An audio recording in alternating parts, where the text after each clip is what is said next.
Hello, Night Nation. I'm Trey Strocco, joined by Adam Eaton. Welcome in to Sons of UCF Live. Adam, 7 days until kickoff between New Hampshire and the Knights in the bounce house. Can you feel it?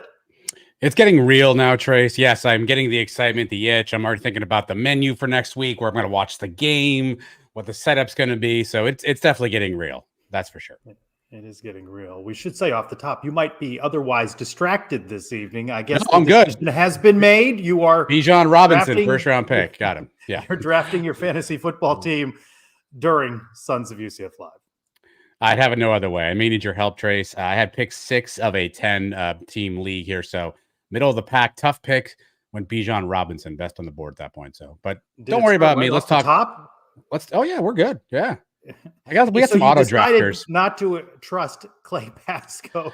You know, he scared me a little bit when he mentioned he may just draft all the Giants, which would not be something I'd want to do in my life. So he scared me a little bit with that option. So I decided we'll multitask here this evening. All right. Well, keep us posted on how you're doing, because nobody cares about your fantasy football. I've heard team. Someone mentioned that to me recently. Yes. Yeah. That's right. New Hampshire and the Knights. And as we get closer to kickoff, some disturbing news, some photos surfacing on the internet. Of course, no confirmation from UCF. Defensive tackle John Walker showing off his knee wrapped up and seemingly in the hospital. That doesn't seem like a good development. Yeah, it's not the place I'd like to see John Walker pictured, if at all possible. Obviously, we don't have a ton of details at this point. UCF essentially said Gus will tell us on Monday what's happening, but, read into what. Here's a clue. Gus not going to tell us a lot on Monday. John Walker's a guy. He's dealing with a thing. He's a guy with a thing. We may see him at some point. He's a guy with a thing. Yeah, I mean, listen, the caption was blessed.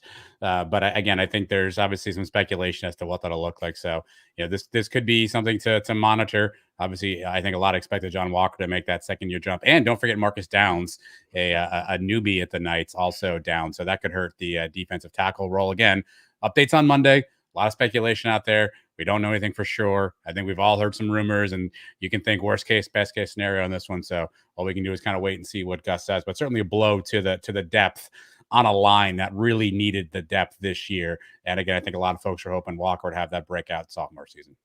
All right, so glass half full here, right? It has been, based on what we've been told, a relatively injury-free camp. We have not had Damari Henderson for the Knights. He's dealing with a lower leg injury, and he's not been in with an uncertain time frame, but it's a violent game. They've been talking about it being a more intense fall camp, preseason camp. Injuries are to be expected. So this is where your depth is really tested. And what do you think it means for that depth?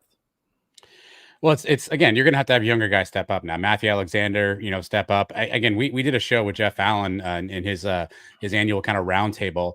And I think it's an opportunity for Ricky Barber to step up. Again, he was injured a lot last year. Talked about the chip on the shoulder. This is a great opportunity for Ricky to kind of step in and stay healthy and maybe play a big role. But it's what the depth looks like. And I think you're going to have to rely on some younger guys. UCF's got a plethora of guys on that defensive line, but a lot of them are kind of young and unproven. What roles do they play? So I think, let me do the coach thing. It's going to have to be next man up, right? Between Barber, obviously Lee Hunter, Matthew Alexander. Don't forget LeBlanc, the kid we brought in from Oklahoma. I haven't heard a lot about him this spring or this fall, really. So maybe he has some depth. But look, I think you're going to have some guys step in. The next man up mentality, as coaches would tell you. Yeah, you just said something that was interesting. We haven't heard a lot about a particular guy. Do you put a lot of stock in guys that you hear a lot about, or are you any concerned about guys that you may not hear a lot about? I do now, Trace. I don't know that I would have maybe 3 or 4 years ago, but with the advent of the portal and NAL, I think some of this stuff is really strategic now when they're at the podium, right? I think you want to talk about a player.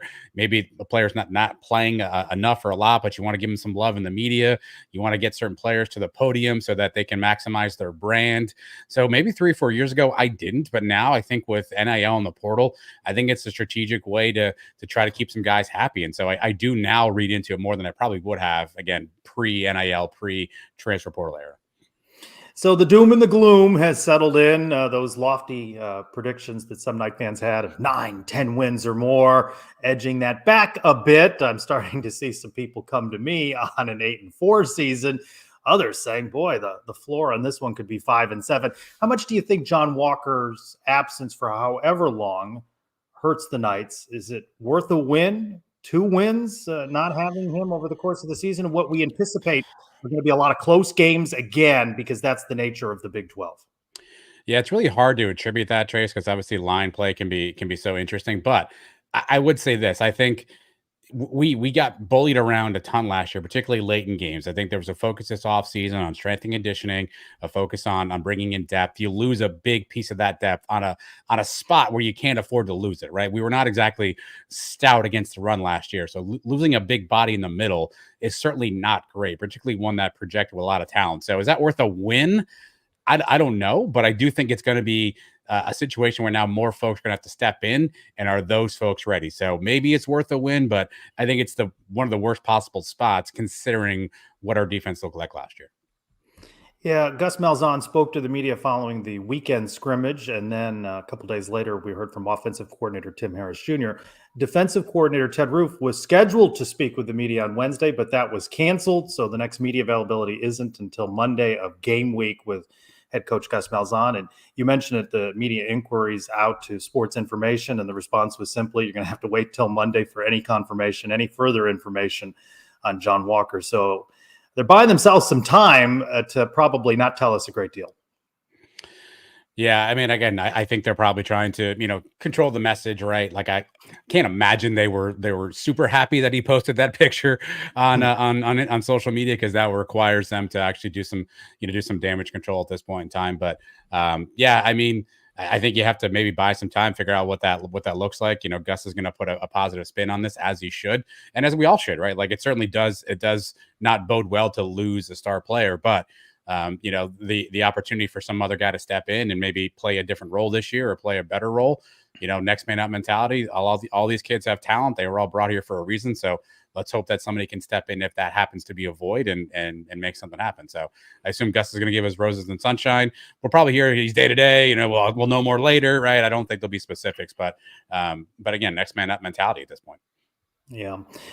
This is a week in which we had just the one media availability, and just mere moments before that availability, we got the text message that said, you're getting long snapper Gage King, kicker Colton Boomer, and punter Mitch McCarthy. And then Mitch had a commitment, couldn't be there. So 2 from the special teams unit. And I know we spent a lot of time talking about offense. We lead off talking about an injury situation on defense, but it is that special teams unit, in particular, a focus on Colton Boomer, that makes their appearance at the podium this week interesting. A lot of faces, a lot of eyes are going to be watching Colton Boomer to see what happens with him this season. He did not have the kind of season that we grew accustomed to in his first year at UCF. No, obviously, look, I think he's talked and he's admitted that, maybe health was an issue. You start to miss some kicks, and you start to get a little bit of the yips at times. So, I think it's good to see that he appears to be in a better mental space. He appears to be in a better health space. So hopefully that gives you some hope that on the field that'll turn into a result. Well, let's hear from Colton now on how he's feeling. No, it's really nice just to be able to go and have fun and not have to worry about anything. From a physical standpoint, it's like I can just actually be free and just get after it. Though he's the kicker, he punted on a question about whether he would be kicking off, and said he'll do whatever Coach Malzahn wants him to do. What would be your preference? I mean, I know you want best guy out there, but would you like to see him kicking off and making extra points, field goals, or do you like that distribution of tasks between him and Grant Reddick? I see what you did there. Listen, it did not work last year. I don't know why we'd expect it to work this year. So if that's an option, then yes, I think you try something new. Last year, obviously, Colton had some challenges, some injuries. How much of that came from overuse, from kicking? I know our good friend Eric Lopez was one that says, "Who cares? Kick the ball; it's no big deal." But we've talked to Dylan Barnes a few different times. Obviously, a guy who would know about kicking, and said, "Yeah, that is taxing on the leg." So it didn't work last year. So if you can change that this year and do something differently, I don't see why you wouldn't. Poll question this week: what happens first during the 2024 UCF football season? Kickoff return for touchdown or punt return for touchdown? It was punt return that got it nearly 60-40. Of course, Robert, 2 letters, 2 words, wanted an option of none. I refused that pessimism and did not list it as an option. What say you if you were voting in that? Yeah, that feels more likely. I mean, I think we've actually seen punt returns, but get called back. I think Xavier Townsend has had that. I think rumors are out there. I think Javarius Johnson, the transfer from Auburn, may be handling some punt return duties as well. So that feels a little bit more attainable than perhaps the kick return game. So that's probably the right answer if I had to guess. So where are you at on special teams? Are you cautiously optimistic or do you have concerns? I have concerns. I do. Again, we're talking a lot about Colton Boomer. We're talking a lot about kickoffs. We're talking a lot about kick returns. Again, I've said this before. The punt game was not UCF's strength last year, right?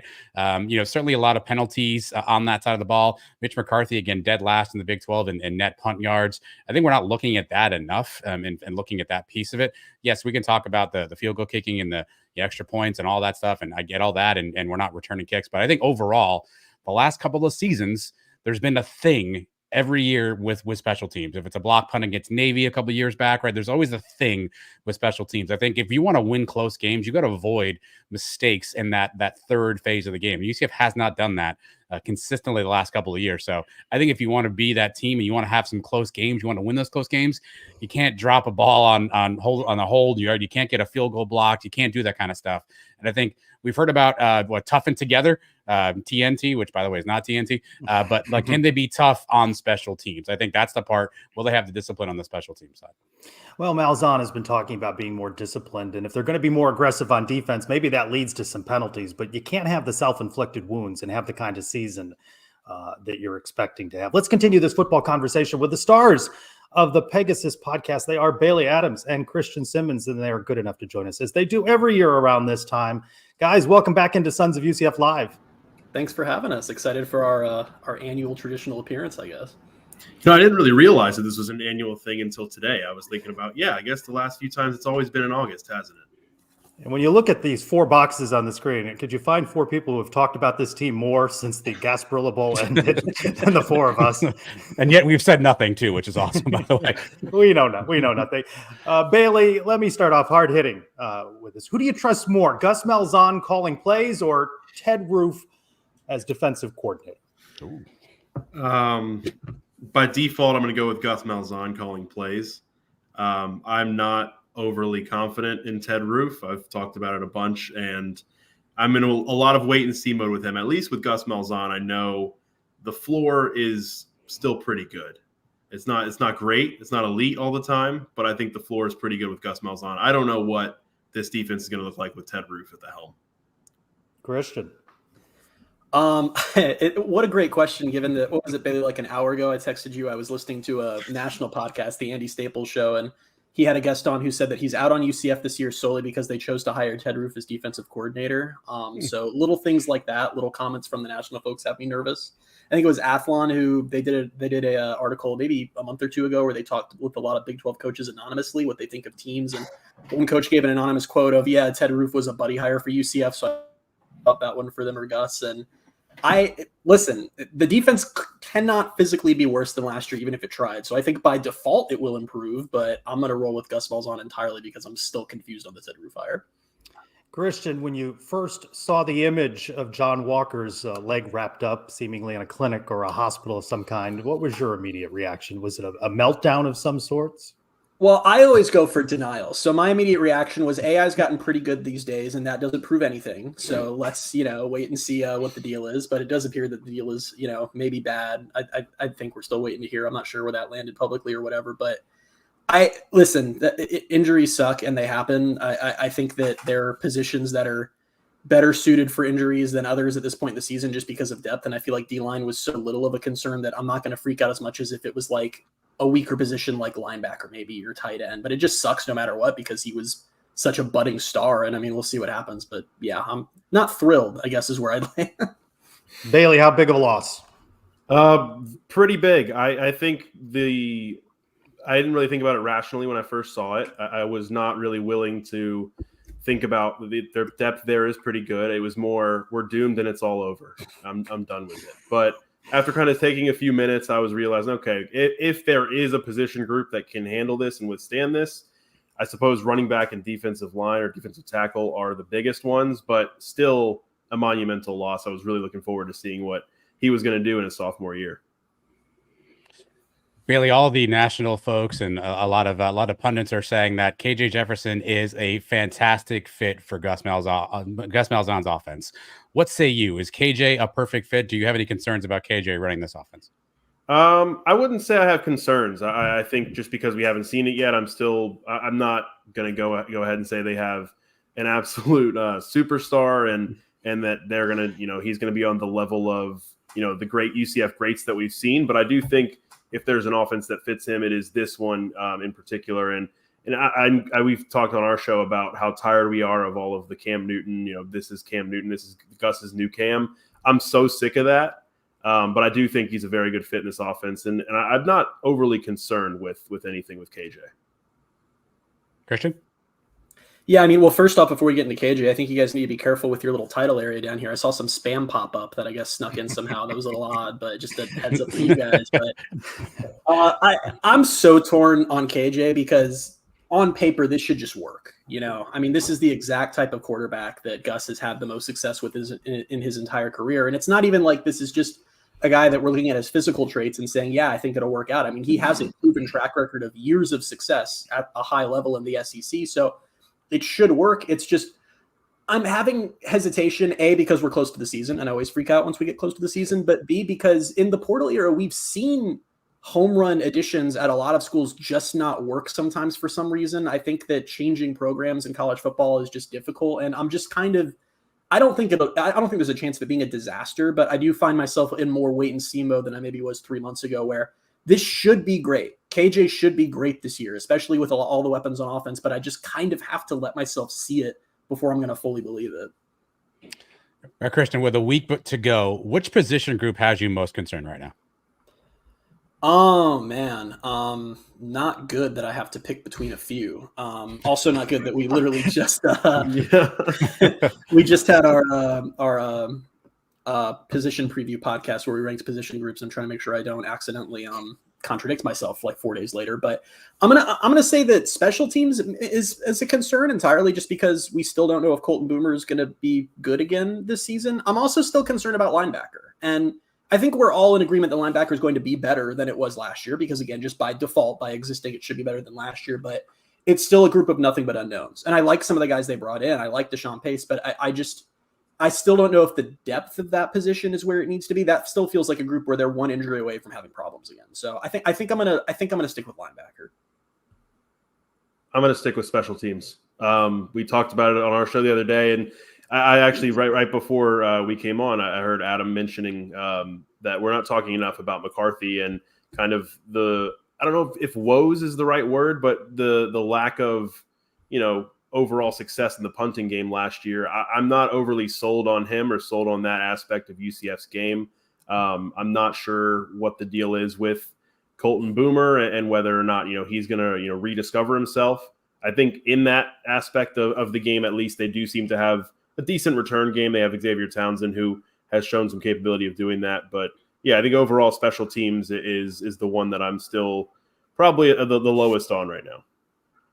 We're expecting to receive a depth chart on Monday. Bailey, let's say there's not an or situation on there. Who emerges as QB2? I just feel like I'm assuming it's going to be Ja'Cory Brown. I think in terms of what we've known about Gus Malzahn in his time at UCF and even before then, he has the specific style of quarterback and type of quarterback. And I believe he's the one who his staff recruited Dylan Risk, but it just doesn't feel like he's ever going to be Gus's kind of quarterback, kind of the same way Mikey Keene was before or wasn't before. So I think it'll be Ja'Cory Brown come time for the depth chart. But honestly, if there is not an or situation, I'm fully expecting an or situation. Expecting or. So if it is that, but let's just compare to JRP and Timmy McClain versus KJ Jefferson and either of those guys. Which year is it the overall better quarterback situation? I feel like it's this year. I think if comparing them even 1-to-1, I think I'm higher on KJ than I ever was on JRP. And we talked a little bit the other day about, whether or not, or how we feel going into the season about Ja'Cory versus how we felt going into last season about Timmy. I might have felt a little bit better about Timmy last year just because he had played a full season and we knew kind of what he could do. We've seen Ja'Cory Brown play a little bit at Miami, but not a full season under his belt. But I think overall, if you're taking the quarterback room this year or the top 2 this year versus top 2 last year, I'm going to go with this year. So, Christian, it's not been the buzziest of camps with regards to quarterback, and you hear rumor mill, right, and some shareholders that watched a scrimmage for a few moments. Is it that there's just not a quarterback controversy as we've had in years past, that maybe things are just a little more boring? I don't know if quarterback's ever boring, to be honest with you. I don't know if it's possible. I do feel like UCF fans are maybe a little overly conditioned at this point to be looking for some kind of controversy there, because the last 2 seasons really were kind of crazy. I mean, I know that last year there wasn't a legitimate competition, obviously, but there was still so many questions about if JRP had improved or not. 2022, of course, was the most toxic position battle in the history of UCF athletics, in my opinion, particularly in the history of UCF athletics. Caveat from the fans' perspective. I'm sure there have been worse ones behind the scenes, but that was the UCF Civil War. It was like friend turned on friend. It was unbelievable. Everyone could. We didn't contribute to that at all, I would like to say. I'd played no role in that on Twitter, but yeah, I think that this year it's definitely, I would rather there not be controversy. I'm happy there's not a ton of buzz around quarterback, but I almost was kind of hoping for a little more positive buzz. I was hoping for a little more of, wow, KJ's just lights out, looks amazing. And it's not that we haven't heard that. It's just kind of been, like you said, it's been quiet. Doesn't the change over to KJ Jefferson and the influx of guys in the portal at linebacker, some changes on defense, doesn't it add up to some more wins at the very least? Schedule this year is a lot. Yeah, but you've got the 5 home games in conference play. The road schedule is not as daunting. Doesn't it just all add up to at least a couple more wins? I mean, it's just tough. It's honestly, and it's going to make podcasting for UCF horrific for however many years UCF is in this conference, because in the AAC era, you could open up the schedule during the offseason and pick 6 or 7 games that you probably just didn't even need to talk about.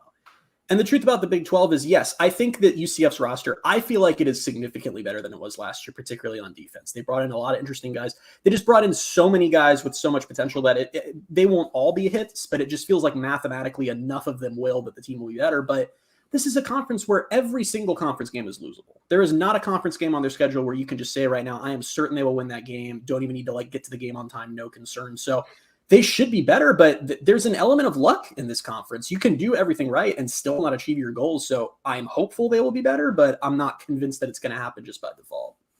Bailey, how many more wins for this team? 6-6 a year ago. We won't count the bowl game. They didn't seem to. My official prediction was 8 wins this year. So 2 more wins. I'm not overly confident that that's going to happen. But that's kind of, every time I look at the schedule, I don't always get there the same way, but I always kind of end up with an 8-4 record by the end of the year. So I think my official prediction was 8-4 and 5-4 in the conference, which would mean a win over Florida. I think that would overall be a season that everybody could kind of walk away from feeling pretty good about, but I'm not overly confident. I think as the season's getting closer, I'm getting more and more worried, which is not usually how it goes for me. The win over Florida, which everybody seems to hinge the success of this season based on that one game. Yeah. It's I think, Christian, what do we talk about? We've talked about they've got to either beat Florida or be in contention for the Big 12 title or play for the Big 12 title. Play for the Big 12 title or beat Florida. One of those 2 things has to happen. Otherwise, the fan base will burn. Christian, you're the same guy that said a 9-3 season under Josh Heupel was a successful season. So now if one of those 2 things didn't happen this year.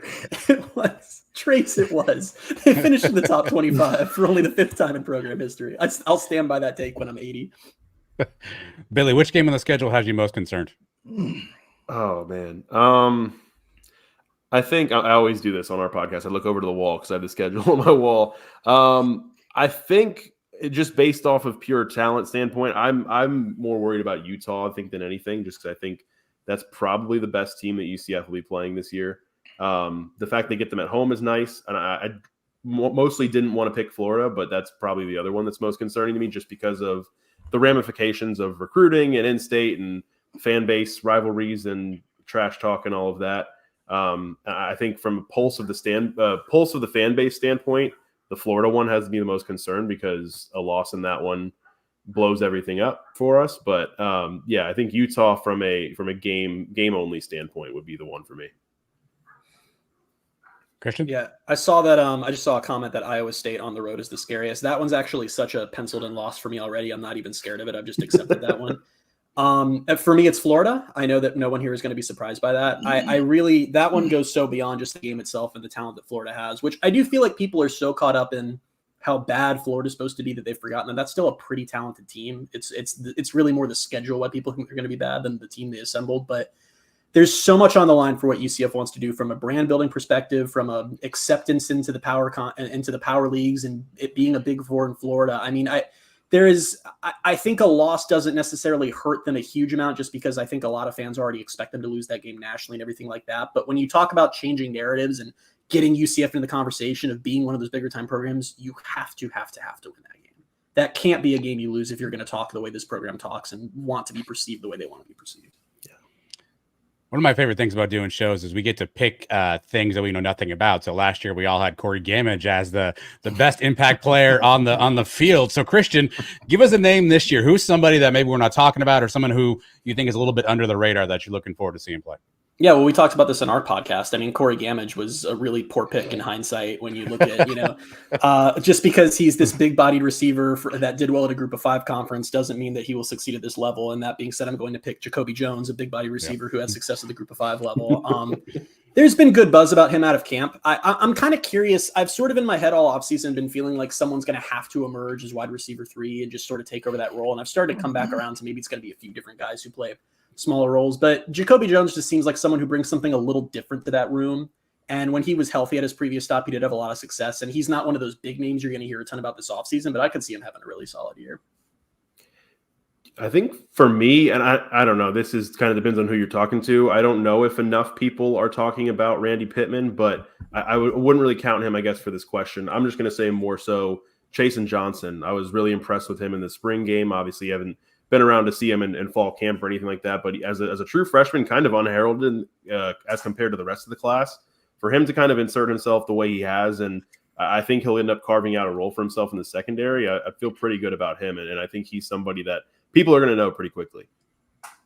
Everyone associated with the program will say one game at a time, we're not looking ahead, but is there any doubt in your mind, Bailey, that for Gus, the most important game on that schedule is beating the Gators, and thus it is the one game that he will coach his lights out on, that may be the game that you go in with some doubts, but that'll be the game he wins that a lot of people say he won't.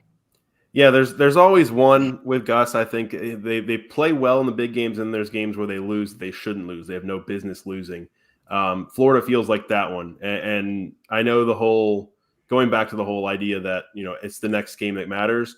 That's not the case right now, because these first 2 games, they're going to essentially be preseason games, and I know maybe I'm tempting fate by saying that, but I think UCF has the benefit of, trying some things out these first 2 weeks and getting their feet under them before they go to TCU. But yeah, I think TCU is one of them. There's a lot of games on the schedule that could be that game where Gus just absolutely coaches his tail off, as you said, but Florida feels like that one because he knows how important that is.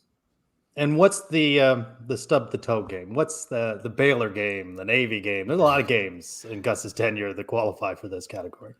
I think it's Arizona State. I don't know that Arizona State, anyone really expects them to be that good this year. I think they're trending in the right direction under their coaching staff, but I think just the trip out west is going to be tough for UCF. I think it comes at a tough time where it's the week after the Space game. It's before a bye week, and it's then before they finish up the season at West Virginia and home against Utah. So it's maybe not one of the more high-profile games, but it's one that I'm a little concerned about.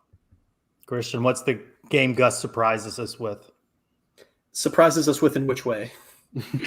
He coaches out of his mind.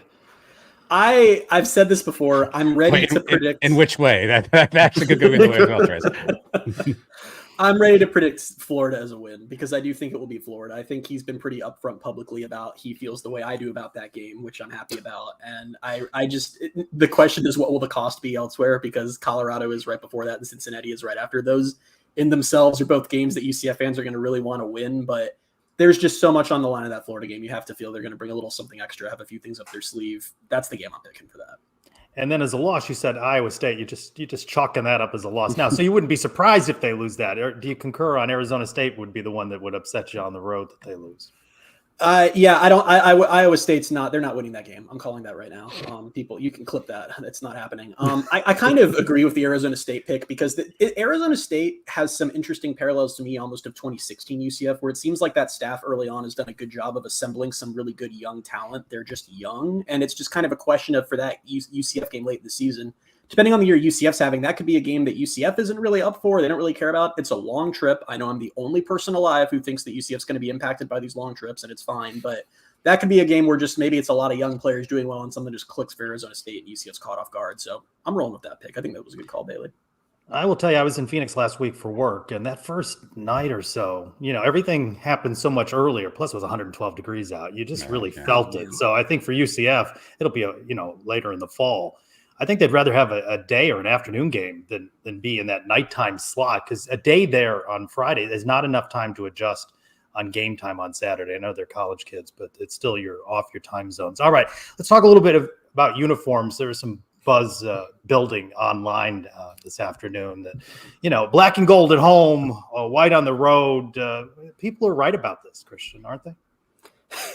This is really the first thing where I'm starting to feel my age, because this was the first time that I was like, these freaking younger fans with their crazy takes coming in and thinking they know what's best. I think that here's what I think should happen. I think for exactly one season, it can be this year, whatever, UCF should break out the exact uniforms they had in 2013 and wear them for exactly 1 year. And when the fan base has experienced that, and what that is like to have those uniforms, then we'll ask them again the question if they want UCF to have cool uniforms or if they want them to just wear the same thing every game like they've been around for 120 years. That's my stance. And buzz is building, maybe just for me, but Sandhill Cranes, a special kit just for the Cranes. With me? No. I'll trade on the powder blues. I'll trade on that Space Game uniform if we get some Sandhill Cranes. Would you trade a Space Game for a Crane game? Oh, yeah. Oh, you would, of course you would. Yeah.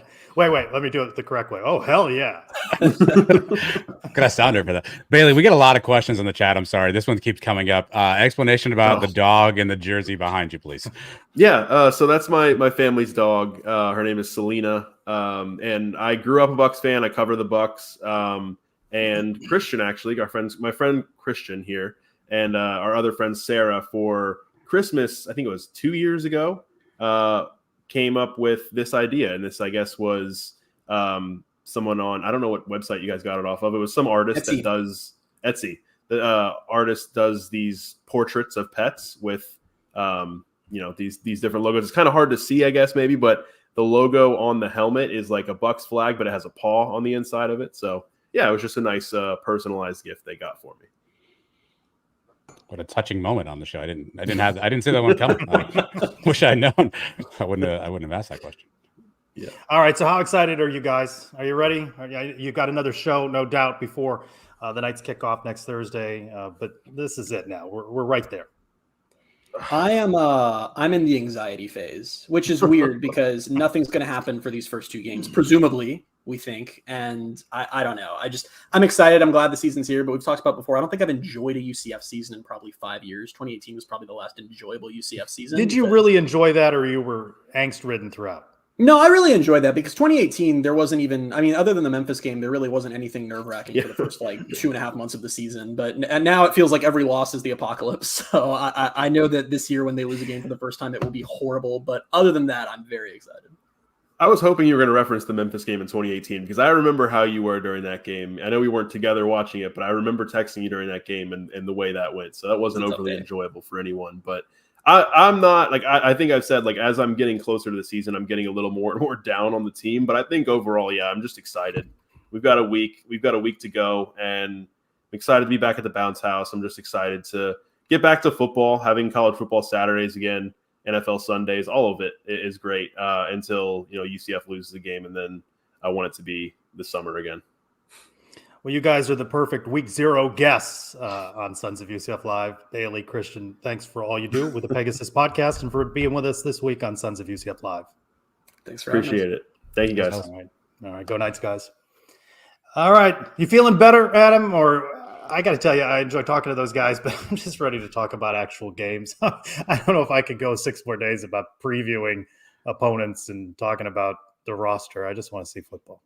Yeah, it could just go so many different ways, right? Every year's a coin flip. I think Christian said it. This is not the AAC where you can pencil in wins. It could go any way at any time. So, to your point, yes. Let's talk about some actual stuff that's going to happen on the field at some point. Hopefully, we're getting close there. But again, I think by and large, I feel like we're all kind of aligned. We understand where the opportunities are for this team. It just depends on how well can they gel together and play on offense and defense. And we're 6 short days away from finding out, Trey. So I can't wait. Let's talk a little more football news. 11 Knights named to the Senior Bowl watch list, second most in the Big 12. I won't name all of them. You know all of them, the guys that should be on watch list. Caden Kittler, Earl Campbell Award watch list. I love this one every year. Best player on offense from the state of Texas. Can a center win one that? Of these for all 50 states? That feels like a really tough. Can a center win that? I don't know.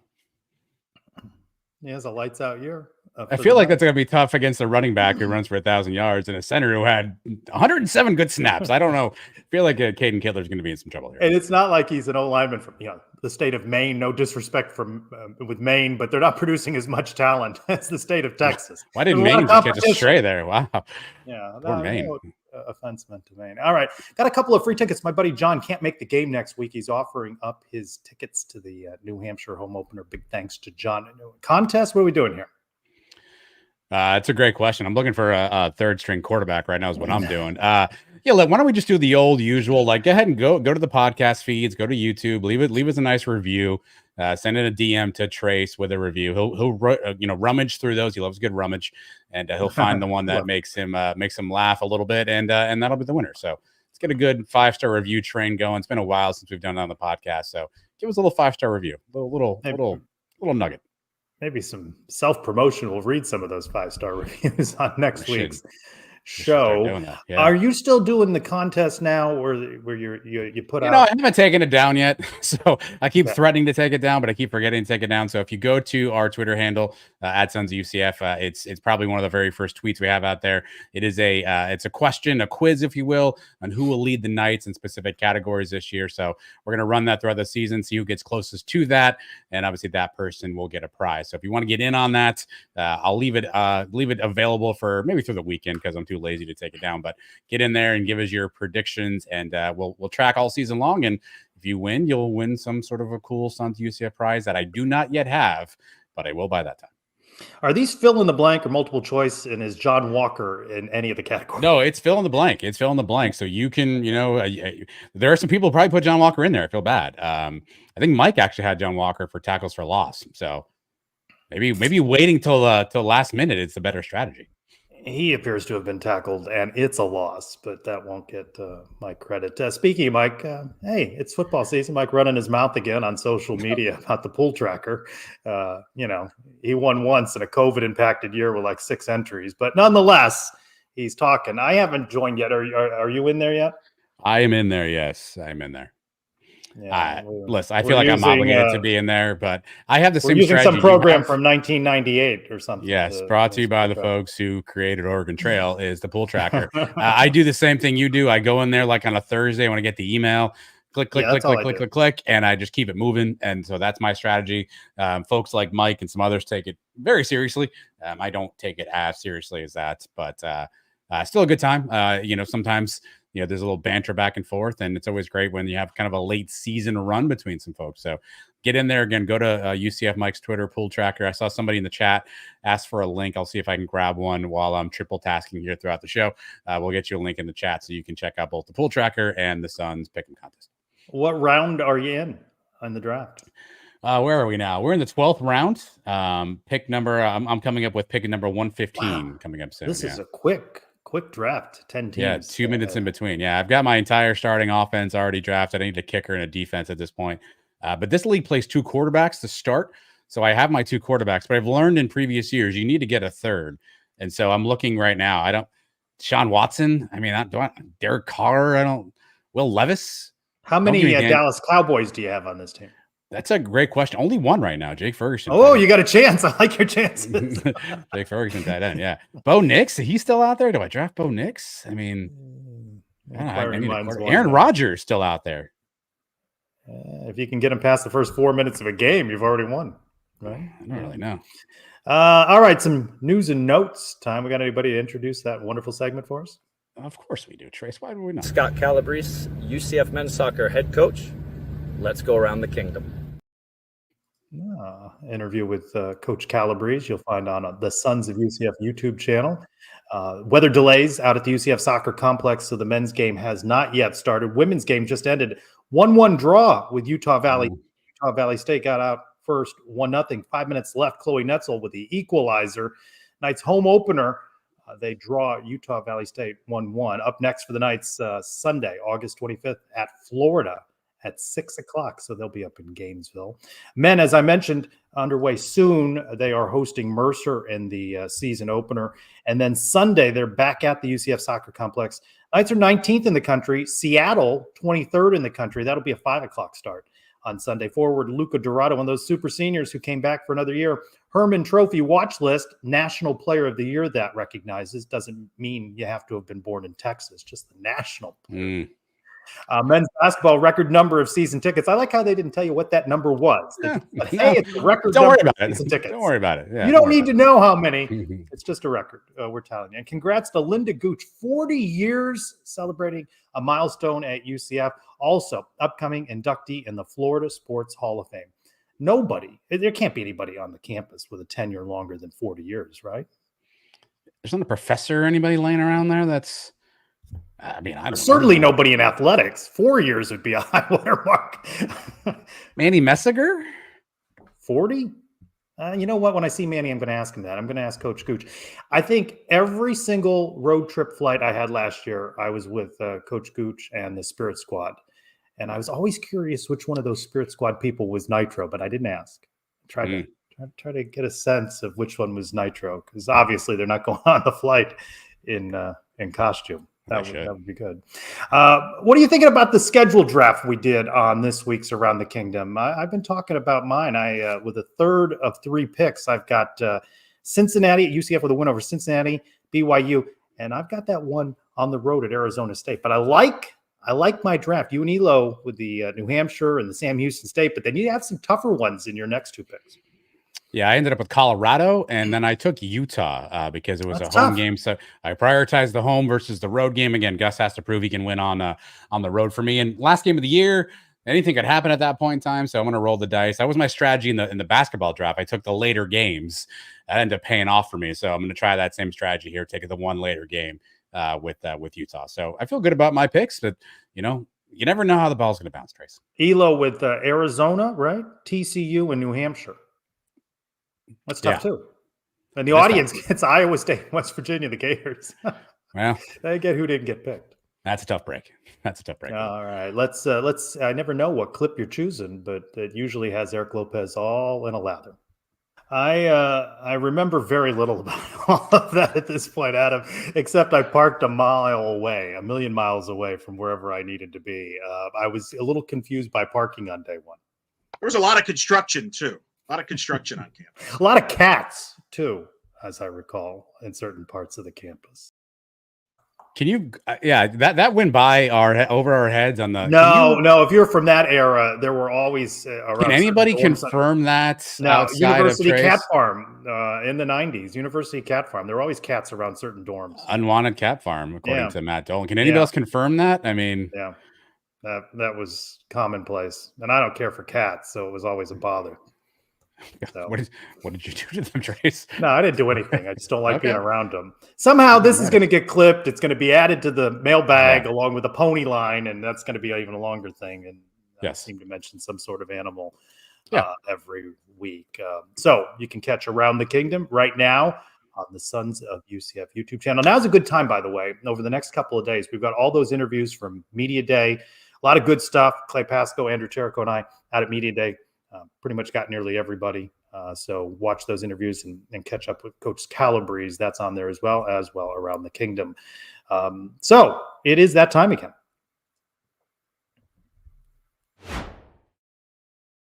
So it's a mailbag. So what?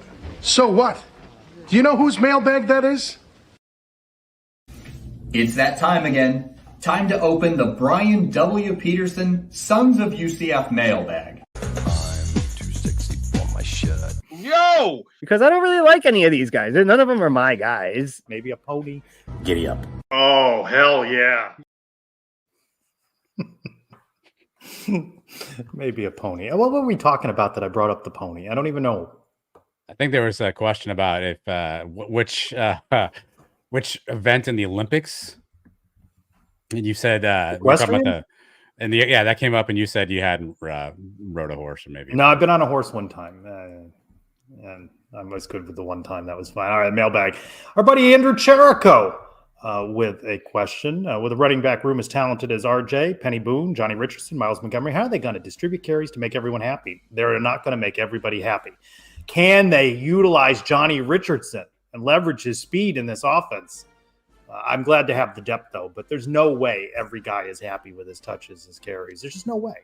Yeah, I don't know how they're going to pull that off. My thinking is maybe Miles Montgomery. It's a name you're hearing a lot. Maybe he's kind of the back that comes in between the 20s, right? And Johnny's got a package, I think, for himself. RJ, obviously, the bell cow, and then you bring in Penny Boone to kind of handle a short yard situation. So that's my guess is RJ and Miles between the 20s, Penny at the goal line, and then Johnny Richardson sprinkled in for some more trick style gadget plays, but who the hell knows? Who knows? At Dolly _drama. Any columns coming out for Dolly? I know you said on the podcast you got some stuff you're getting ready to drop on sonsofUCF.com. We're going to have something pre-season here from Dolly. I assume Dolly's in the lab just cooking up a new one right now. So stay tuned. He asks, do you think George O'Leary will be in attendance at the home opener as honorary guest, perhaps do coin flip? New Hampshire, his alma mater, lettered in for 3 years versus UCF, the program he built from the modern era now in their sophomore campaign. Nah, that's a Thursday night game. He's not new. You might get him for a day game on a Saturday. I just don't see it. Full transparency, I saw the rundown. I didn't get to the questions until a little bit ago, and I saw that one. I sent George a text and asked him if he'd be there. He has yet to respond. Okay. So if that message comes to I know you did. If that message comes back to me at some point in time, I will update the audience. But I lean with Trace. There seems to be a very I feel like at some point UCF would talk about that, and I don't know that anyone really cares about the UCF New Hampshire rivalry. So, do you think he'll be there for Hall of Fame weekend with Shaquille? Oh, yeah, maybe not. I see what you did there. Maybe not for that game either. At Tiger Picks _ 42.5 point favorites against New Hampshire. Do the Knights cover the spread? That's a lot of points. I think Dolly himself said that he wants to see 100 points between these two games, New Hampshire and Sam Houston State. I think they're going to put up a lot of points. I think they're going to use a lot of backups. I want to see them take the main guys off the field as quickly as possible. But 42.5 is a lot. I cede my answer to Patrick Nurse. Public service announcement. Don't bet the spread with UCF. Patrick is wise. At Golden Knight _ the second, rank your top 5 college football venues in terms of location, backdrop, setting. I had to catalog. Most of the road games I've been to have involved UCF. I didn't put these in any particular order, but I was at the UCF win over Alabama. So for me, that environment was tremendous. I loved every moment of that. I won't count bowl games. Ohio State, to be there for a game was huge, as was being at Penn State. Honest to goodness, a great atmosphere, and I think Knight fans who've not been will experience this, is Gainesville, especially at night for a game against the Gators. But really my favorite all-time road game was when UCF played at Navy. I mean, the campus, the setting, the flyover, the marching, of course, the win, all of that combined. That was my favorite. All right, so I wrote down a few, again, in no particular order. I think Notre Dame Stadium is a good one. Husky Stadium, where the Washington plays. I think Autzen, where Oregon plays, is nice. App State. These are not places you've been, though, right? I have not been to these places. No. Oh, okay. I didn't say places. I went with places. I went with places I've been. App State, Kid Brewer Stadium has a beautiful backdrop, and I put Mitchie Stadium, which is Army, Trace. So those are 5 that I think are ones. If I could ever cross them off a bucket list, I'd love to. It wasn't a great stadium, but when I went to an Air Force game when I was out visiting family in Colorado, and between the Falcon flying around and the flyover, that's a good atmosphere as well. At Sea Pool and Coat, how much game time will QB2 and QB3 have in the first 2 games? I hope a good bit. But what's interesting is you need to see KJ do some things too. You don't want him to be rusty, right? I mean, they haven't had him go live during the scrimmages, so you want to see him do some things. You don't want him to be in this first real test on the road at Fort Worth in week 3. Yeah, again, we have no idea. This is my guess or prediction. I think you'll see each of them in one of the games. So I think one of them will play against New Hampshire. I think the other will play against Sam Houston State. I think you're looking at 2-3 drives max, I think is what you're going to get. But I think you rotate them, let one play the first, let one play the second, and then maybe you figure out the QB2 battle at that point. But I don't think you get more than 3 drives out of either. So do you expect to see KJ for a full half against New Hampshire? We'll just talk New Hampshire for now. I do. Yeah, I do. I think you see KJ into the third quarter. Yeah. And so you wouldn't see one of the guys go Q3, the other guy go Q4. Unless somebody comes in really early, Trey. Yeah, to your point, if we pull him after halftime, then yes. But I suspect Gus will leave KJ in there, get a couple drives in the second half, kind of get the after halftime rhythm down, and then get him out of there sometime at that point in time. And then it's a running game at that point anyway, so probably not too many drives left. So unless we get him out earlier than that, then maybe you see a third and a fourth quarter quarterback. But if not, I think you only get one. I know running is going to be a part of his game, but I don't want to see him go anywhere. They've got 4 running backs we just talked about. I know he can create a play with his legs, but I don't. Long lost friend of yours, buddy, Andy from your broadcast regulations class. Okay, popping in to say hello. Did Andy have any cats? Is there a confirmation here on the cat thing? He's not indicating about cats, but broadcast regulation seems like quite a class. Oh God, that was a dry class. Hey, I got the word "don't buy the book," and I didn't buy the book. They used that book one time, and I borrowed a kid next to me's book. That was an expensive book. No point in having that book. At 2 letters, 2 words, Robert. After the last scrimmage, Gus talked about running the team through situational scenarios like the 2-minute offense. Do you think Gus and coaches actually practice play calling in a scenario where we need to hold on to a lead in the fourth quarter? I sense, knowing Robert, some snark in that question. I gotta assume they do go through all these scenarios. I asked Gus that. How well? I asked Gus that in some form or fashion in Monday's presser. I'd love you to. Yes, I'd love you to. Yeah, sure. Yeah, that would not go over well. At Zeebel's UCF, it can be difficult to fully tailgate for Thursday night games. What's your pregame menu for the New Hampshire game? So are you in or you out for that New Hampshire game on a Thursday? Yeah, I'm out. So my menu, or maybe do some pizza, some wings. But fun fact at the Eaton household, it is my son Aiden's 12th birthday on that night. Happy birthday. It'll probably be some form of a birthday cake, maybe some sort of a pizza. So we'll celebrate at the house and do that and watch UCF play. So my guess is probably pizza, maybe some wings. I think he's going to have some friends come over and we'll hang out there. School night. So what's the bedtime on a birthday and a UCF opener? Cake, friends.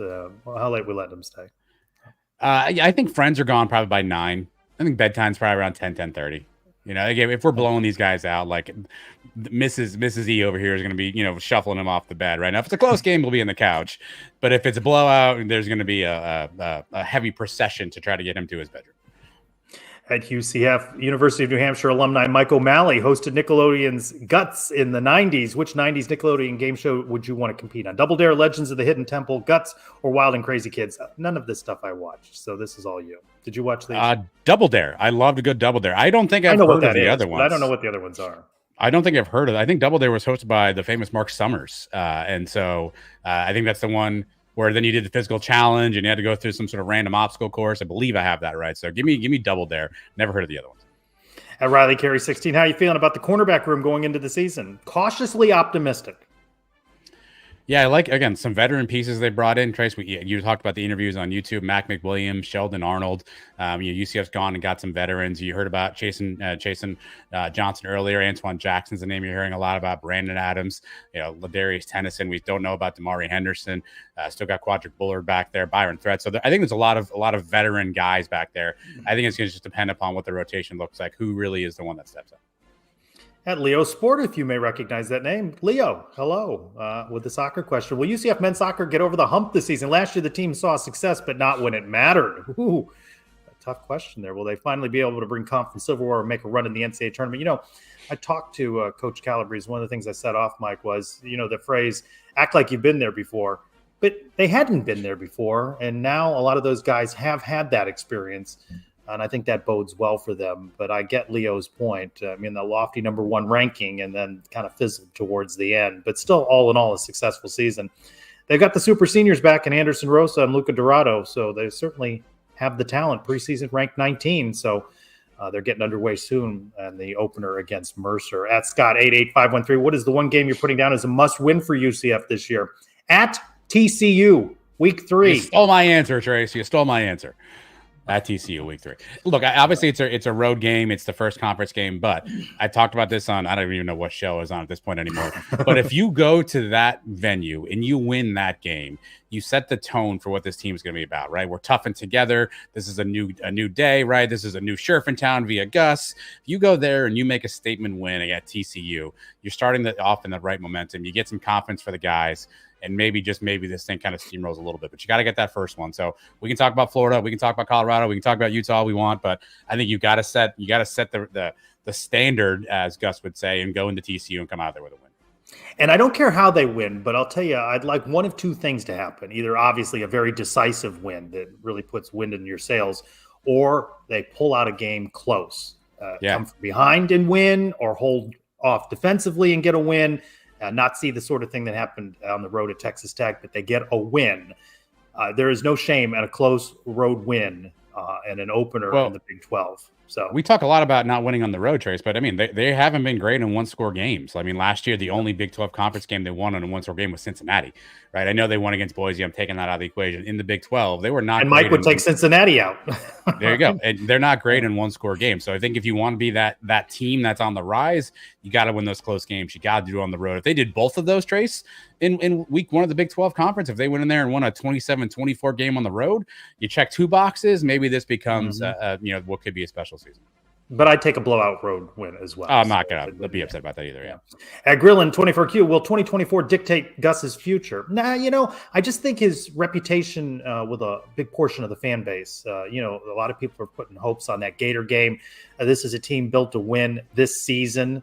You're hearing disappointment if it's 8 wins. And he's raised the bar, right? He's made changes at offensive and defensive coordinator. He's the guy calling the plays. They stepped up their game in the transfer portal.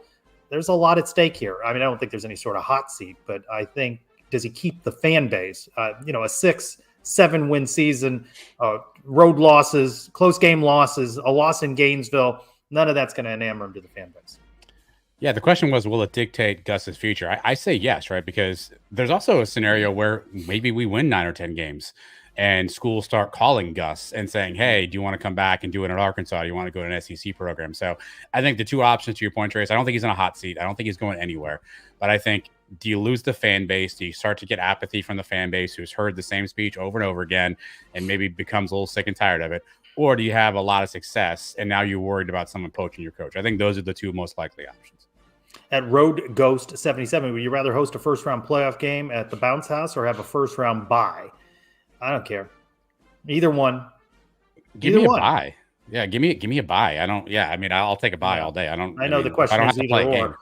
Yeah, that means you're in a good position if you have that first round bye. So I take that. Clay _Pasco. What do you guys think is the easiest college major? Like when someone told you this was their major, you automatically knew there was no homework or thinking involved in their day-to-day life. Hey, TV, that's a major.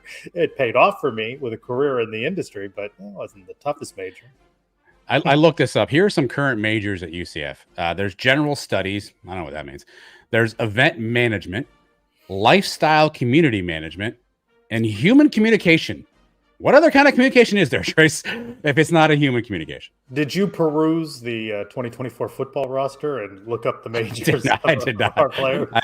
I did not. I did look to see if get there was a master's degree in any of those things. Was there a non-human communication? I did not see that one listed. So, what was the leisure activity one? What was that? Lifestyle community management. Lifestyle community management. I need to look that one up. All right, everybody. Thank you for your questions. It is that high-tech time of the week.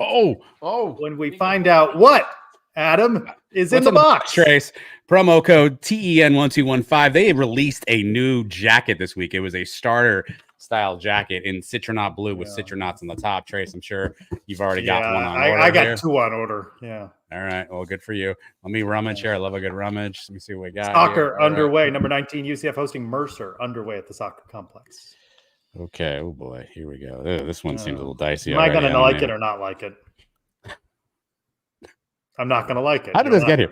Would you be insulted if somebody asked you to play the role of Danny DeVito in a movie? Yes. I'm insulted by the question. What kind of who's These are your questions, or were these fan questions? Who can remember anymore, Trace, at this point? All I heard was Danny DeVito. I don't know what the rest of what you said was. Would you be insulted? Batman, I don't know what you even asked at that point. Would you be insulted if someone said that you should play Danny? Why? Yeah. No. He's a treasured actor. No, because you're making some sort of physical comparison. I don't like that. The Danny DeVito biopic would be great. No. Who would play you in a movie then, Trace? Who would play you? What do you don't know? I mean, you have to answer the question. I don't know. I don't think I look like anybody. What do you mean I look you like don't know? myself. No, I don't know. It doesn't have to be someone who looks like you. Who do you think has the thespian chops to Would you cut that and add it to the mailbag? Thespian chops? Yeah. I'm sorry, I was laughing at this. Mike suggesting maybe Danny DeVito is playing you. All right, this show's gotten out of control. That's enough. That's enough. Speaking of shows, because football is on Thursday, Sons of UCF Live will be on Wednesday night at 8:00. So we will have a podcast next week, no doubt, around the kingdom. Got to have a lot of content, short and condensed week. We've got the presser with Gus scheduled for Monday. So a lot of things happening in a shortened week. But Sons of UCF Live will be on I got a Wednesday tough pick here, Trace. I got a tough pick. These are the I did last two picks. These are the worst ones. Who are these people? Have a kicker yet? I do have a kicker. I do. Who's my kicker? Jake Elliott from Philadelphia is my kicker. I got a backup tight end. I'm gonna go with this guy. Damian Pierce from Houston. Probably gonna be the backup to Joe Mixon, but maybe he gets some carries there. I'm gonna go Damian Pierce with pick in the 18th round. This is a long good one. in an hour. Golly, when I played fantasy football, we drafted for hours. Of course, there was beverages and food. I don't like my team though. As I'm going through do you want to hear my roster? No one cares. You want to hear my roster right now? Because it's you, yes. Okay. I have two quarterbacks here. I have Anthony Richardson and Joe Burrow, I think, are slated to be my starters. Wide receivers, Cooper Kupp, DJ Moore. Running backs, Bijan Robinson, Derrick Henry. Tight end, Jake Ferguson. My flex player right now is listed as Terry McLaurin, but I also have Tony Pollard, Jackson Smith and Jigba, and Zach Moss on the bench. I heard no Gabe Davis. I heard no Knights. You did hear no Knights. I don't even know when Gabe. I assume he got picked. He's not on there anymore, but yeah. I want to thank Bailey Adams.